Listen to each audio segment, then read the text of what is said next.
Assalamualaikum warahmatullahi wabarakatuh.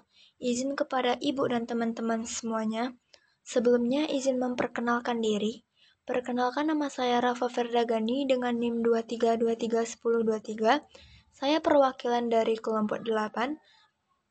Di sini ada rekan-rekan saya, yaitu yang pertama ada Dea Safitri dengan NIM 23045008. Kemudian ada Salsabila Yusya dengan NIM 23031031 dan Zelvi Febriani Zulfa dengan NIM 23075124. Dan dengan dosen pengampu kami yaitu Ibu Rahmi Dwi Febriani MPD.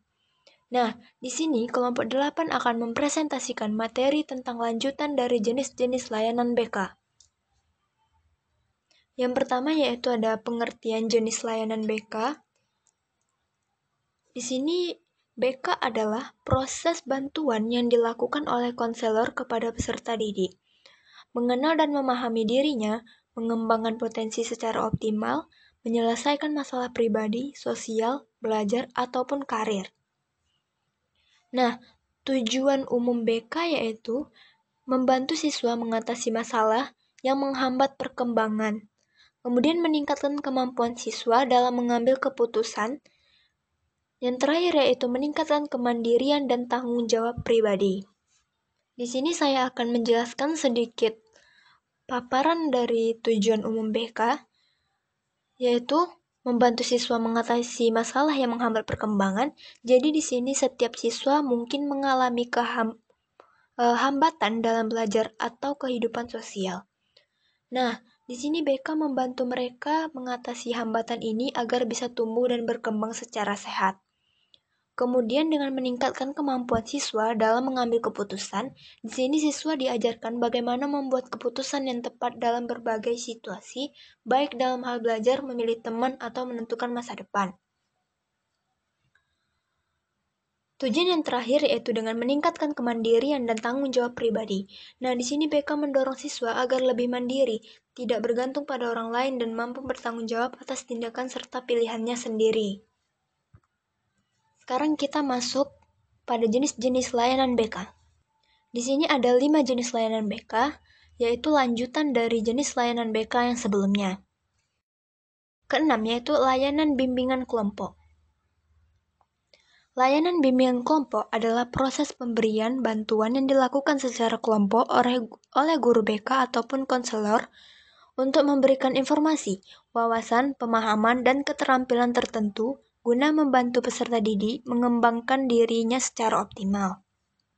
Nah, jadi layanan bimbingan berkelompok ini kegiatan bimbingan yang dilakukan secara berkelompok dan bukan secara sendiri-sendiri. Jadi, siswa di sini akan berkumpul dalam satu kelompok, lalu dibimbing oleh guru BK ataupun konselor. Nah, tujuannya di sini siswa dapat informasi baru, lebih paham tentang suatu hal, dan belajar keterampilan tertentu. Nah, contohnya di sini, belajar cara bergaul yang baik, cara menyelesaikan masalah, ataupun cara mengatur waktu belajar. Intinya, kegiatan ini membantu siswa untuk menjadi pribadi yang lebih baik dan berkembang dengan maksimal. Tujuan utamanya adalah untuk membantu peserta didik mengembangkan wawasan, pemahaman, dan keterampilan sosial melalui kegiatan kelompok. Seperti diskusi kelompok tentang cara mengatur waktu belajar. Materi selanjutnya yaitu layanan konseling kelompok.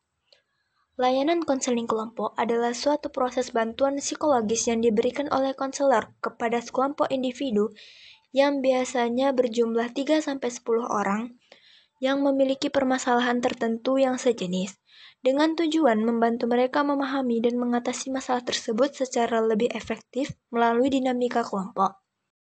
Nah, contohnya di sini semua anggota kelompok mungkin sedang punya masalah keluarga ataupun sama-sama punya kesulitan dalam pertemanan. Nah, dalam kelompok ini siswa diajak untuk saling berbagi cerita, saling mendukung, dan belajar memahami serta mengatasi masalahnya bersama-sama. Oleh karena itu, dilakukan dalam kelompok, prosesnya jadi bisa lebih nyaman dan efektif. karena adanya dukungan dari teman-teman lain yang mengalami hal serupa tersebut. Nah, tujuannya apa? Tujuannya di sini untuk membantu siswa mengatasi masalah pribadi, sosial, ataupun emosional dalam kelompok kecil yang suportif ataupun penuh dukungan. Jadi di sini mereka akan dikumpulkan dalam satu kelompok untuk konseling bersama agar bisa saling menguatkan dan mendapatkan solusi yang terbaik. Selanjutnya kita masuk materi layanan konsultasi. Nah, di mana layanan konsultasi ini seperti kita mengobrol ataupun diskusi antara guru BK ataupun orang lain. Nah, misalnya itu guru lain, orang tua, murid, atau kepala sekolah. Jadi di sini orang yang datang konsultasi itu ingin meminta saran ataupun pendapat yang baik dari guru BK. Agar apa? Jadi di sini agar bisa mengerti masalah yang dihadapi oleh siswa dan tahu apa sih yang harus dilakukan. Misalnya nih ada orang tua yang bingung karena anaknya jadi sangat malas belajar.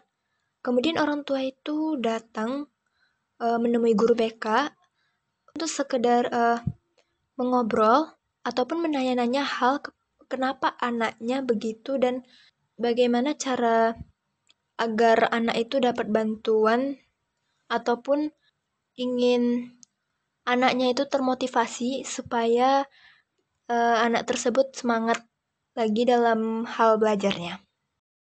Tujuannya di sini agar membantu pihak lain, guru, orang tua, kepala sekolah dalam menangani masalah peserta didik melalui diskusi profesional dengan guru BK ataupun konselor.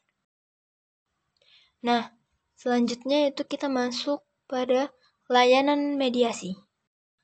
Apa itu layanan mediasi?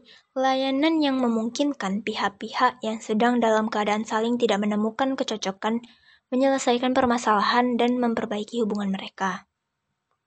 Nah, contohnya di sini ada dua siswa yang saling salah paham ataupun bertengkar, atau siswa yang ada masalah dengan guru. Nah, di sini guru BK datang sebagai penengah buat bantu membicarakan masalahnya bersama-sama supaya selesai dengan cara yang baik dan adil. Nah, tujuannya di sini menengahi konflik antara dua pihak, siswa dengan siswa dengan guru, agar masalah dapat diselesaikan secara damai dan adil. Jadi contohnya di sini guru BK menjadi mediator dalam konflik antara dua siswa yang berselisih paham. Nah, layanan yang terakhir yaitu layanan advokasi. Di mana layanan advokasi ini adalah layanan yang membela hak seseorang yang tercederai di mana usaha yang dilaksanakan sistematis secara bertahap atau inkremental dan terorganisir yang dilakukan oleh kelompok ataupun organisasi profesi. Jadi di sini layanan advokasi ini yaitu bantuan dari guru BK atau pihak sekolah untuk membela hak siswa yang diperlakukannya itu secara tidak adil. Misalnya karena dizalimi ataupun dibully dan didiskriminasi, jadi bantuan ini dilakukan secara bertahap dan teratur. Contohnya, ada siswa yang dibully atau dijahati terus-menerus, maka guru BK itu akan langsung turun tangan membela siswa itu agar dapat memperjuangkan haknya dan memastikan supaya keadilan itu dapat ditegakkan dengan baik dan benar. Nah, apa tujuannya di sini? Tujuannya yaitu membela atau memperjuangkan hak-hak siswa yang mengalami ketidakadilan, diskriminasi, atau kekerasan di lingkungan sekolah. Jadi di sini contoh konselor membela siswa yang mengalami perundungan atau bulian di sekolah.